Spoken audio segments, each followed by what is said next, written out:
Hi, my name's Juliet, and today I want to talk about a function in Scrivener 3 for Windows that you never realised you wanted, and probably don't. But it could give you endless hours of time-wasting fun. What am I talking about? The random name generator, of course. Go into Edit, Writing Tools, Name Generator to access this feature. As you can see, you can choose by gender, use alliteration, have double-barreled surnames, use starts with, ends with, and contains options. Obscurity level, well, I'm always going to put that to maximum. And then you get to choose where you want the names generated from, such as specific nationalities.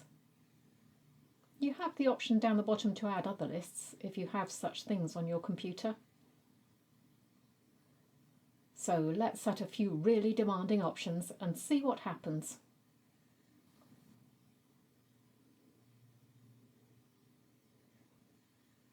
Well, who wouldn't want potential dictionary surnames? You can't only have that, obviously. Italian and Japanese, I think.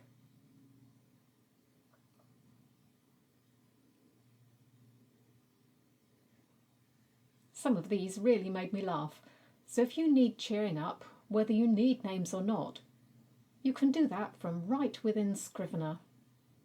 Who'd have thought it? Thanks for watching, and if you've subscribed, I'll see you again next time.